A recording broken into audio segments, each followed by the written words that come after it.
Overcomers, thank you so much for being here today. And I just want to say happy Father's Day to all the fathers. And today's message is called The Power of Your Subconscious Mind from Joseph Murphy. I'm actually going to read an excerpt and then talk about the subconscious mind and how important it is when we are manifesting our dream life, when we are manifesting that vision that we have. So I'm reading from the section where it says scientists use the subconscious mind. And it says, an outstanding physician solved the problem of diabetes. Some years ago, I received a clipping from a magazine describing the origin of the discovery of insulin. This is the essence of the article as I recall it. About 40 years ago or more, Dr. Frederick Banting, a brilliant Canadian physician and surgeon, was concentrating his attention on the ravages of diabetes. At that time, medical science offered no effective method of arresting the disease. Dr. Banting spent considerable time experimenting and studying the international literature on the subject. One night, he was exhausted and fell asleep.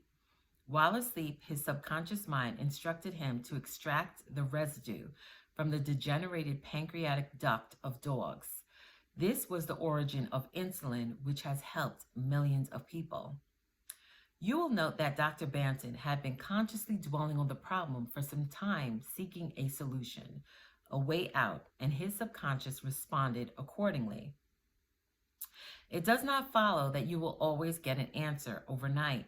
The answer may not come for some time. Do not be discouraged.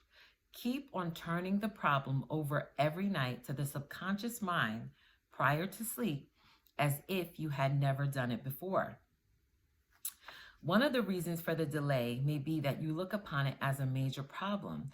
You may believe it will take a long time to solve it. Your subconscious mind is timeless and spaceless. Go to sleep believing you have the answer now. Do not postulate the answer in the future. Have an abiding faith in the outcome.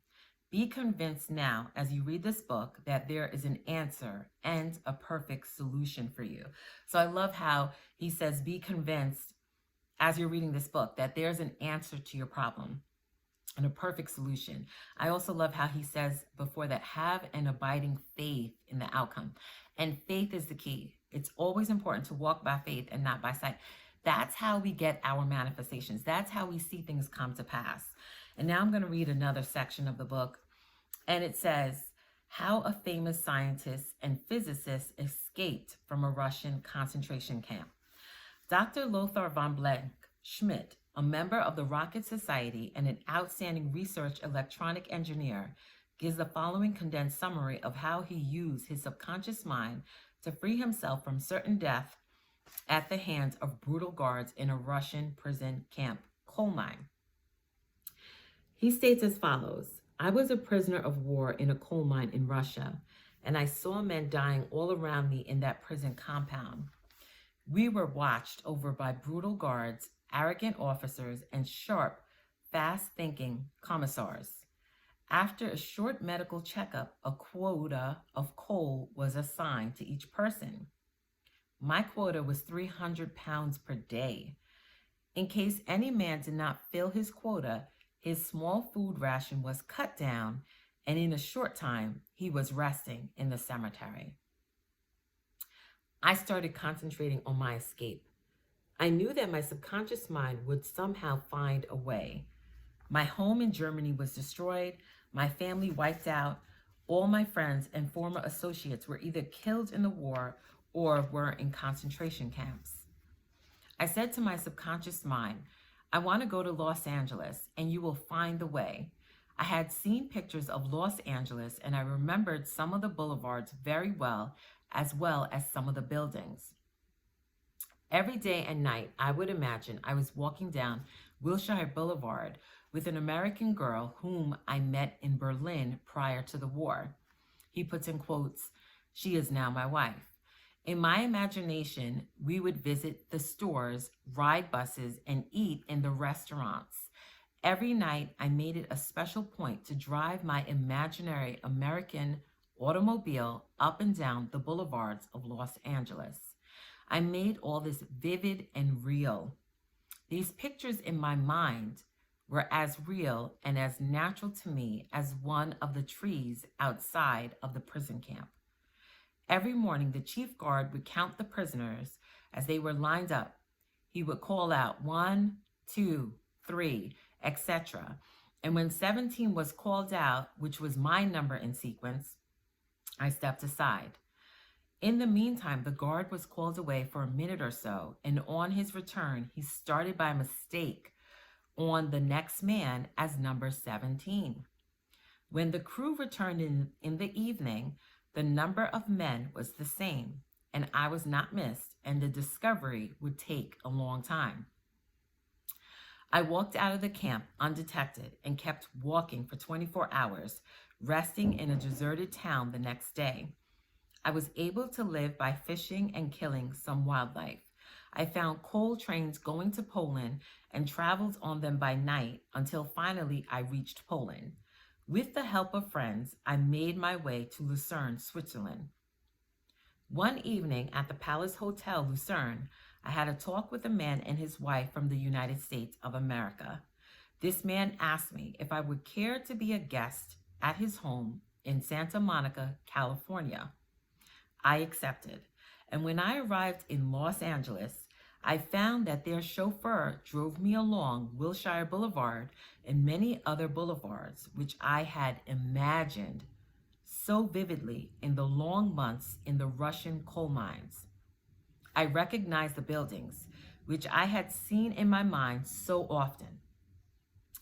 It actually seemed as if I had been in Los Angeles before.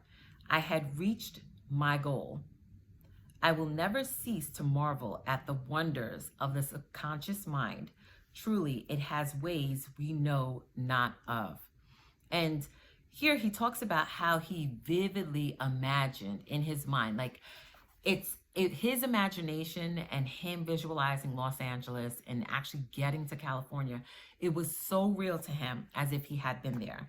And that's how it is when we are creating our dream life, or you're going after that vision, that goal that God has placed in your heart. You must create it vividly in your mind. Because as Joseph Murphy talks about, your subconscious mind, it takes you at your word. It doesn't differentiate between what is actually happening right now, what's real or what's imagined. And as you persist in that story, the new story, as Neville Goddard calls it, it will come to pass. It will manifest. It will show up in your reality. Florence Scovel Shinn also said that your word is your wand. Our words are very powerful. We sometimes tend to forget that our words have creative power, that whatever we speak upon, whatever we think upon, it will come to pass. The key is persistence. And we know in the word, the Bible says death and life is in the power of the tongue, and those that love it will eat the fruit thereof. So it's so important that you speak words of life, because you will literally have what you say. And that's what the Bible says. You shall have what you say. You shall decree a thing and it shall be established. If you speak to the mountain, it has to be removed. So too often we speak the wrong things. The key is to discipline your thoughts, because our subconscious mind, these were two testimonies. One was of a doctor discovering diabetes, how to cure diabetes, actually how to help diabetes, what's the solution. Another one was actually being able to escape from the Russian coal mine. So your subconscious mind, your mind is a powerful tool. Use it for your betterment. Too often we use our subconscious to our detriment. It's so important to get on top of your thoughts. And the key is having a daily discipline. Daily decide to feed your mind with the right things, okay? Because your thinking, I actually wrote something down and I want to share it with you. Your thinking is what sends messages to your subconscious mind. Your thoughts manifest. If you're consistently thinking something, your subconscious mind believes it's true. So if you, for example, consistently think negative, like the world is hard, life is hard, things won't change, things are always going to stay in a negative state, you have to have that, because that's what you're prophesying over yourself. That's what you're saying over your life.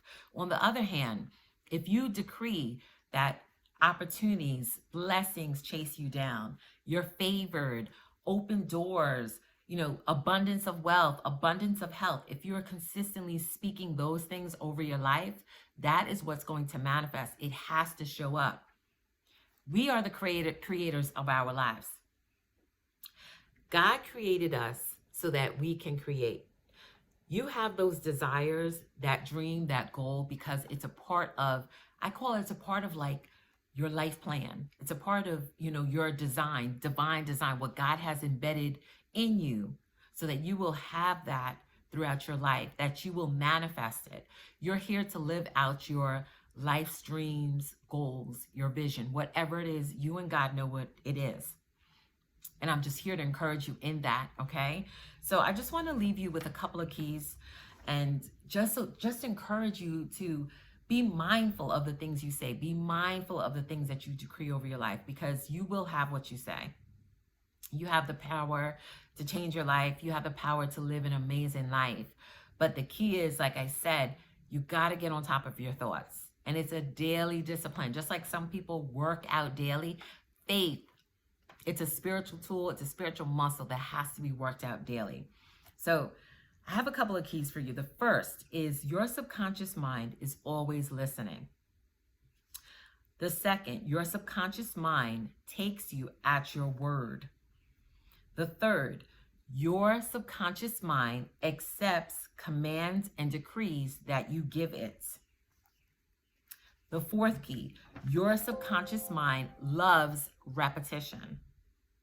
And the fifth key is persist until it manifests. Don't let up. As I always tell you, don't let up until it shows up. So I hope this message encouraged you today. I hope you feel inspired. Thank you so much for joining. Thank you so much for being here at the Be an Overcomer channel. I appreciate each and every one of you so much. Thank you so much for taking time out of your day. Always be blessed and be an overcomer.